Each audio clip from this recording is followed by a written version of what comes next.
Une femme de 50 ans sans histoire est retrouvée assassinée dans un stationnement de Granby et son meurtrier n'est toujours pas retrouvé à ce jour. Le 1er avril 2003, vers 22h30, à Granby, Rosaire Boisclair, chez lui, dans sa salle de bain, jette un coup d'œil à travers sa fenêtre arrière qui donne sur le stationnement de la Caisse populaire Saint-Benoît, située à l'intersection des rues York et Laurier. Il a aperçu ce qu'il pensait être un corps et il a demandé à sa femme d'appeler le 911 pour qu'il vienne vérifier ce qui se passe. À leur arrivée, les policiers et ambulanciers trouvent une femme identifiée comme étant Aline Tyler Franqueur. Elle était affaissée sur le côté, agonisant, son sac à dos bien en place. Elle était inconsciente mais encore vivante, en dépit d'importantes blessures à la tête.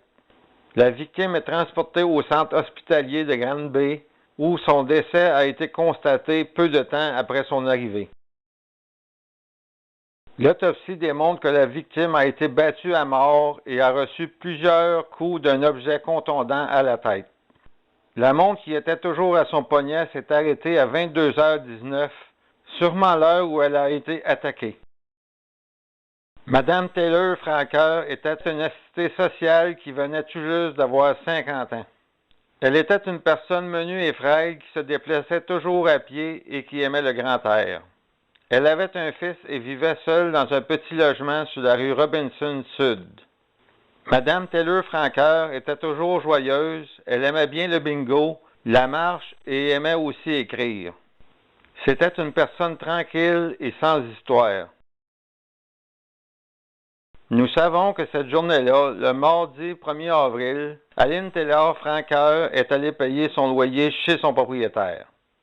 Elle s'est ensuite rendue chez sa sœur où elles ont regardé certains papiers et discuté un moment pour ensuite partir de chez sa sœur vers 14h30 pour aller faire des commissions. Plus tard, Mme Taylor Franqueur a passé la soirée au Carrefour Bingo, mais nous ne savons pas si elle a remporté des lots à cette soirée.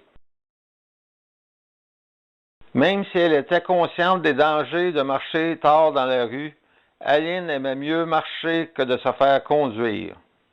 Elle avait l'habitude de passer à la Caisse populaire après sa soirée de bingo, ce qu'elle avait fait ce soir-là, car des témoins l'auraient vu entrer dans l'établissement quelques minutes avant que la femme soit découverte agonisant dans le stationnement.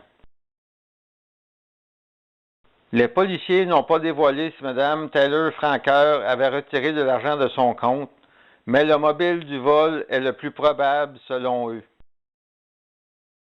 Les policiers ont passé 2 jours sur la scène du crime et tout le périmètre a été passé au peigne fin à la recherche d'indices. Les enquêteurs ont obtenu l'aide du service grambien des incendies afin d'examiner les toits des alentours pour essayer de retrouver l'arme qui a servi à battre Mme Taylor Franqueur.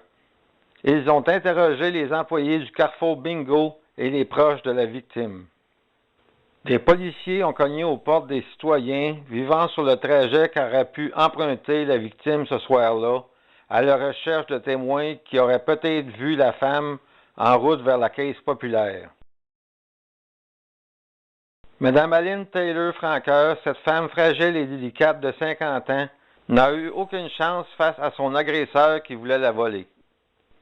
Une centaine de personnes ont assisté à ses funérailles samedi le 12 avril 2003 à l'église Saint-Patrick de Granby.